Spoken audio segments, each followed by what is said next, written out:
Essa estrutura pela qual funcionamos é o próprio medo. Então, como que pode ela continuar se o medo findar? E qual estrutura permitiria, de modo consciente, uma ação que a levasse à sua inexistência? Claro que nenhuma estrutura permite isso, pois o pensamento trabalha em função de sua permanência. Se o pensamento consegue superar uma manifestação do medo, logo cria outro medo para dar continuidade à estrutura.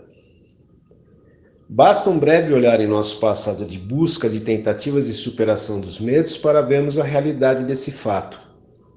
A estrutura pela qual funcionamos é um poço de medo sem fundo, e por mais séria que tenha sido a nossa busca, nunca tocamos o fundo desse poço. Tocamos o fundo de alguns medos específicos, é claro, mas não o fundo da totalidade do medo.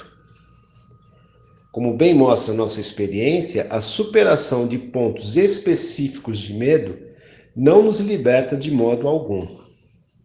Por mais esforço que façamos, a estrutura do medo sempre segue. Portanto, a busca pela superação da totalidade do medo, por meio de nossos limitados esforços, trata-se de uma busca ilusória, um movimento que só resulta em maior perca de energia e desgaste do nosso organismo físico e mental. Um dos nossos maiores problemas, me parece, é que o próprio medo nos impede de observar essas afirmações de modo que os próprios conceitos pessoais não deformem a qualidade da observação. Por causa do medo, não vemos nada em sua totalidade, porque o medo sempre resguarda o nosso olhar. De modo algum, o medo permitirá que o indivíduo veja algo que coloque fim ao medo de vez. Para se proteger, o medo amplia sua carga a tal ponto que o indivíduo cessa com o processo de observação. Com certeza, você já deve ter ouvido alguém exclamando: "Sei que preciso olhar para isso, mas só de pensar já fico louco." O pensamento, que é a exata natureza do medo, trabalha em função de sua continuidade e garante isso por meio da inquietante energia do medo. Essa questão da superação do medo tem sido pauta de vários setores da sociedade e todos eles têm se mostrado ineficazes. Nossa experiência revelou que tanto os homens da ciência psicanalítica como os homens da ciência religiosa, do mesmo modo como nós, se encontram perdidos, empacados no primeiro passo de suas buscas de incontáveis passos. Alguns deles até tentaram cruzar as informações dos mais variados setores da cultura e tradição, numa tentativa de criar um patchwork de conceitos que pudessem libertar a mente da adulterante influência do medo, mas permaneceram igualmente no local do primeiro passo de suas buscas. Só conseguiram com isso incrementar um discurso, a ponto do mesmo se mostrar interessante para mentes ainda muito confusas no início de suas buscas.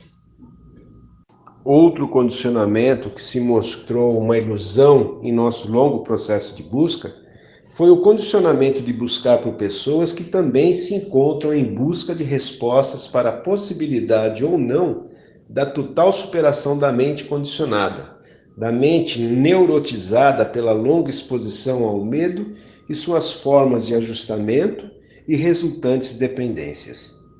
De fato, como a mente busca por apoio e consolação, inicialmente e de modo superficial, o contato com essas pessoas até parece dar uma certa liga, um certo resultado.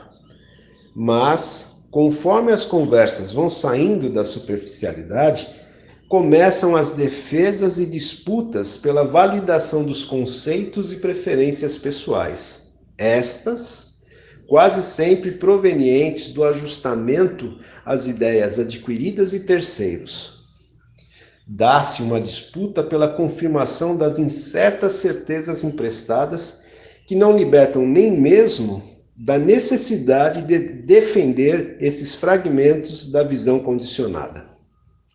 Com o amadurecimento da observação, percebe-se que falar ou não sobre a busca não altera a qualidade da estrutura. Ela permanece com sua base no medo e no cálculo autocentrado.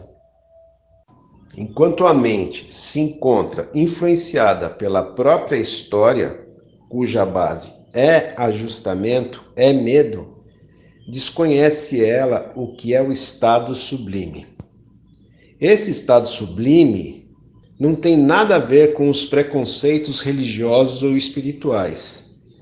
Para nós, é tão somente a própria mente funcionando sem a interferência do passado, funcionando num estado de atemporalidade, ou seja, sem a interferência de nenhum condicionamento, sem interferência da cultura, da tradição.